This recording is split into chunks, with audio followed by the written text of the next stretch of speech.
বাবা আমার রুমে ধীরে ধীরে আসলেন। আমি দরজা ভিতর থেকে লক করতে ভুলে গেছি।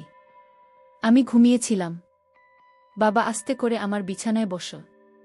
তারপর বাবা আমার সাথে যা করেছিলেন তা কোনো মেয়েদের পক্ষে মেনে নেওয়া সম্ভব ছিল না। তাহলে আসল ঘটনাটি শুরু করি। আমার দুই মেয়ে, বক্তার নাম তুষ্টি আর ছোটটার নাম মিষ্টি। তাদের মা খুব শখ করে মিলিয়ে দুই মেয়ের নাম রাখেন। বড় মেয়ে থাকাতে থেকে কলেজে পড়ালেখা করে, আর ছোট মেয়ে আমার সাথে রাজশাহীতে থাকে। তাদের মা মারা যায় বছর 7 আগে। ছোট মেয়ের বয়স 13 বছর। আমাদের ফ্যামিলিতে আর কেউ নেই। একজন ভুয়া আছে, সারাদিন রান্না বান্না করে সন্ধেবেলা চলে যায়। বৃষ্টির বয়স 17 হলেও তাকে দেখতে অনেক লম্বা সুন্দরী। এখনই তার বড় বোনের সমান লম্বা হয়ে গেছে, কিন্তু মন মানসিকতা ঠিকই বাচ্চাদের মতো। এখনও বই তাকে স্নান করিয়ে দেয়। বইয়ের তাকে দেখাশোনা করে আমি কাজের মানুষ সারাদিন বাইরে থাকি। মেয়েদের দিকে খুব একটা নজর দিতে পারি না। পুরনো বই হাতে সব সামলায়। তাই মেয়েদের সাথে আমার বন্ধুত্বপূর্ণ সম্পর্ক গড়ে ওঠেনি। তারা আমাকে বেশ ভয় পায়। হঠাৎ একদিন বুয়া অসুস্থ হয়ে যায়। প্রায় 1 সপ্তাহ আসতে পারেনি। একদিন রাতে অফিস থেকে বাসায় এসে খেতে বসি। বৃষ্টি আমাকে ঠোঁট ফুলিয়ে বলল, বাবা আমাদের বুয়া 1 সপ্তাহ ধরে আসে না, তাই আমি গোসল পর্যন্ত করতে পারছি না। তুমি রোজ বাইরে থেকে খাবার নিয়ে আস। এসব খেতে আর ভাল লাগে না। তুমি কাল থেকে নতুন কোনো বুয়া নিয়ে আসো প্লিজ। আমি হাতটা করে বললাম, গোসল না হয় আমি করিয়ে দিলাম, কিন্তু খাবারের যখন সমস্যা তো নতুন বোঝাত খুঁজতে হয়। বৃষ্টি বলল, ঠিক আছে কাল গোসল করিয়ে দিও। আমি খাওয়া বন্ধ করে মেয়ের দিকে চাইলাম। বৃষ্টি দেখতে খুব সুন্দর হয়েছে, একদম তার মায়ের মতো। আমি বৃষ্টির দিকে তাকিয়ে থাকতাম, কারণ আমার মেয়ে বৃষ্টি ঠিক তার মায়ের মতো হয়েছে। আমি আমার মেয়ের চেহারার দিকে তাকালে আমার স্ত্রীকে যেন খুঁজে পেতাম।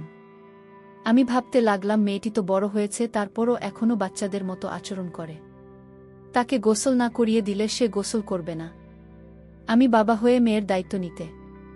আমি বৃষ্টিকে বললাম, তুই এখন নিজের গোসল করা নিজে শিখ, কারণ কিছুদিন পর তোর শ্বশুরবাড়ি যেতে হবে।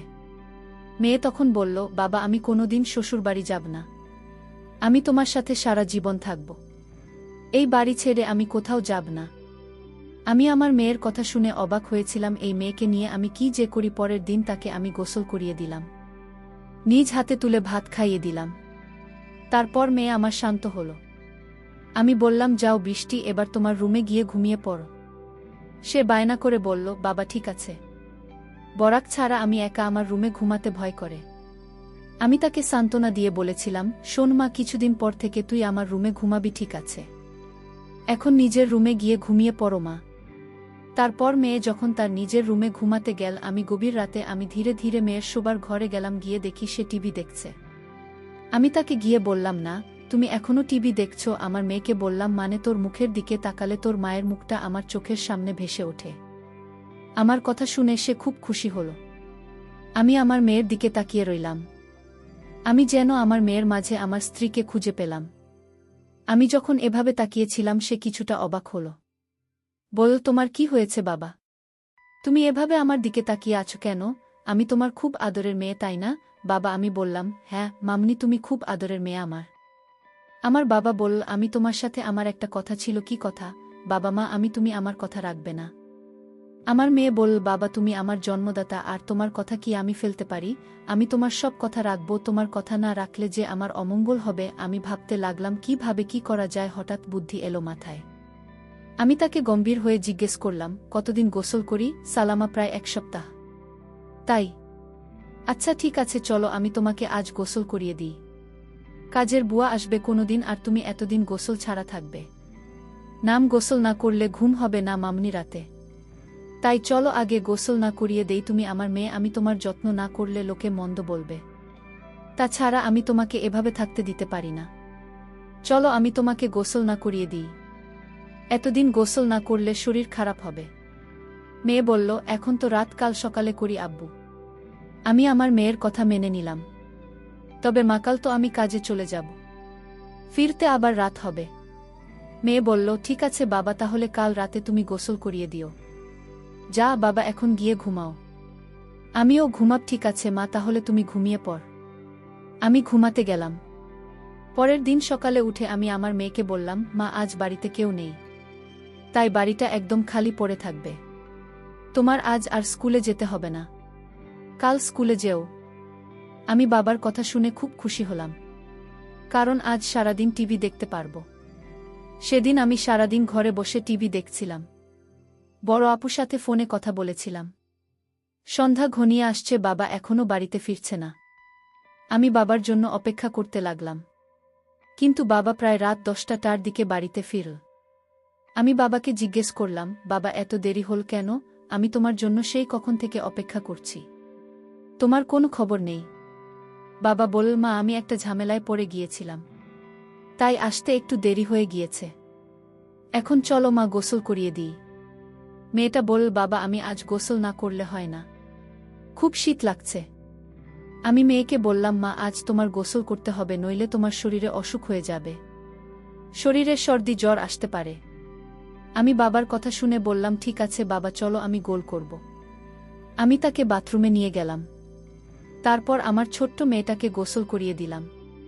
আমার লক্ষ্মী মেয়েটা বলল, বাবা আজ মাথাটা অনেক ভাল লাগছে, আমার শরীরটা ভাল লাগছে।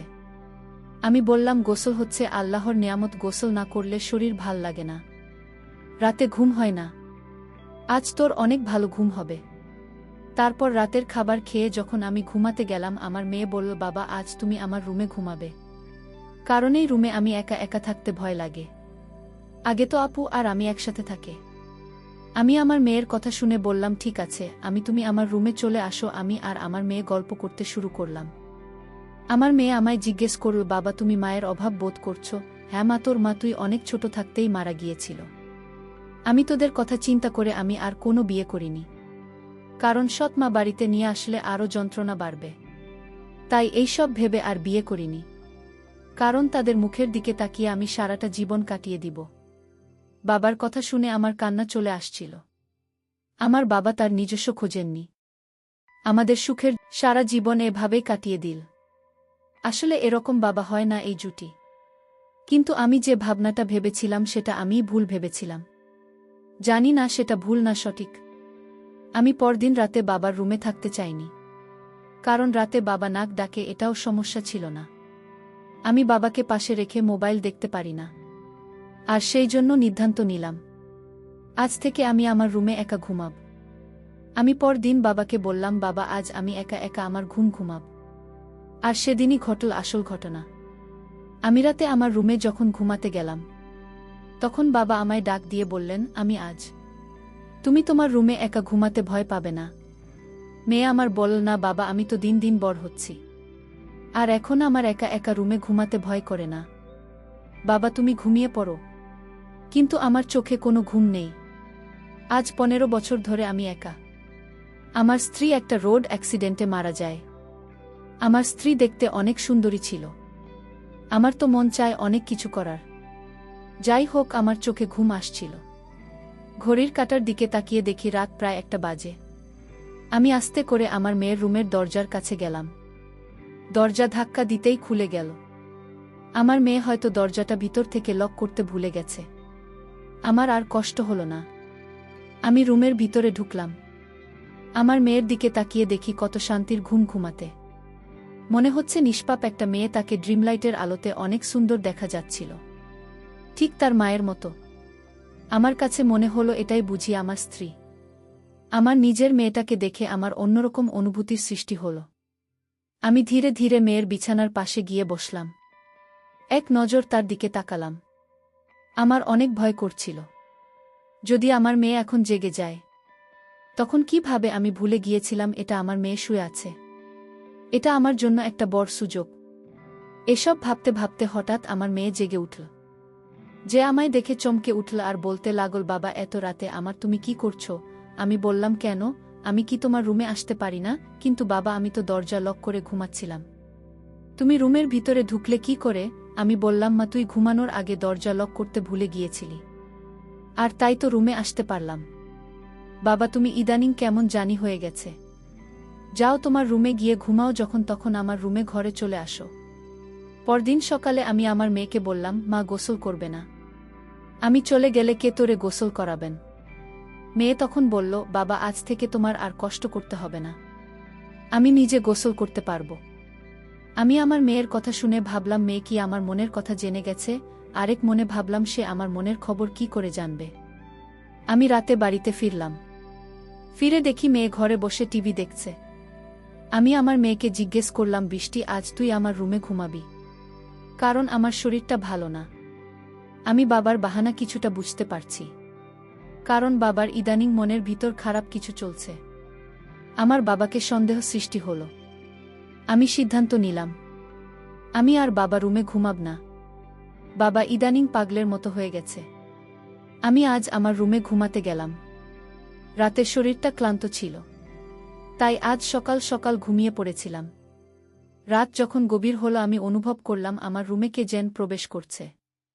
আমার সাথে অদ্ভুত আচরণ করার চেষ্টা করছে। আমি যখন বুঝতে পারলাম, আমি ঘুম থেকে উঠে বাবাকে দেখতে পাইলাম। আমি বাবাকে বললাম, বাবা এত রাতে আমার রুমে কেন আসলে, আর আমার সাথে এমন আচরণ কেন করছো?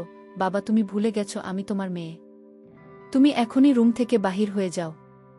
বাবা তখন চিৎকার করে বলল, আমি যে রুম থেকে যাব না। না, এই রুমে আমার স্ত্রী লুকিয়ে আছে।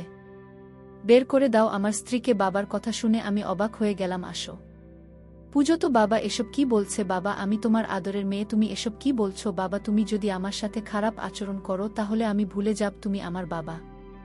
বাবা আমায় বল আজ আমি মরে যাব, তাও আজ এই রুম থেকে বের হব।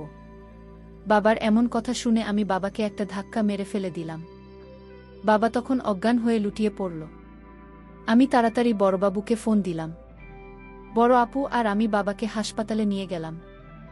বাবা 3 দিন যাবত অজ্ঞান ছিল। বড় আপু আমায় বলল, তুই নিজের বাবাকে ধাক্কা মারে। আপু তুই জানিস না, বাবা প্রতি রাতে আমার রুমে আসতো, অন্যরকম আচরণ করার চেষ্টা করত। তাই আজ আমি বাবাকে কখন যে ধাক্কা মারলাম তা বুঝতে পারি। বাবার যখন জ্ঞান ফিরল ডাক্তার বলল, আপনার বাবা পাগল হয়ে গিয়েছে, ওনার ব্রেন নষ্ট হয়ে গিয়েছে, আর তাই আপনার সাথে এরকম খারাপ করত। ডাক্তারের কথা শুনে আমি কান্না করতে লাগলাম আর বলতে লাগলাম, আমি বড় ভুল করে ফেলেছি। আমার বাবা জ্ঞান হারাচ্ছিল, আর তাই তো আমার সাথে এরকম করত। বাবা তো আগে এরকম করত না। আমাদের কথা শুনে বাবা বেড থেকে উঠে বসল আর আমাদের 2 বোনকে উদ্দেশ্য করে বলতে লাগল, শোনো মা, ডাক্তার ভুল বলেছে। আমি পাগল নই, আমার মাথাও ঠিক আছে। আমি 15 বছর ধরে তোদের মাকে দেখি না, আর তাই সে আমার পাশে না থাকাতে আমি সারাক্ষণ চিন্তায় ডুবে থাকতাম। আমার কিছুই ভাল লাগত না। কিন্তু আমার ছোট মেয়ে বৃষ্টির দিকে তাকালে আমার মনে হতো আমার স্ত্রীকে খুঁজে পেয়েছি। কারণ বৃষ্টি দেখতে হুবহু তার মায়ের মতো, আর তাই আমার মেয়ে হিসেবে বৃষ্টিকে দেখতাম। এতে আমার চিন্তা কমে যেত। আমি প্রতি রাতে তার রুমে গিয়ে তার কাপড় চোপড় এলোমেলো থাকলে আমি তা গুছিয়ে দিতাম। এটা কি আমার অপরাধ? আমার নিজের মেয়েকে স্নেহ করা কি আমার অপরাধ? আমার মেয়েকে আমি দেখতে না পেলে আমার খুব কষ্ট হতো না? আমার মেয়েকে আমি সব সময় চোখে চোখে রাখা, সেটাও কি আমার অপরাধ? বাবার মুখে এমন কথা শুনে আমি হাউমাউ করে কান্না করতে শুরু করলাম। বাবার পায়ে ধরে আমি বাবার কাছে ক্ষমা চাইলাম, বাবা তুমি আমায় ক্ষমা করে দাও, আমি তোমাকে ভুল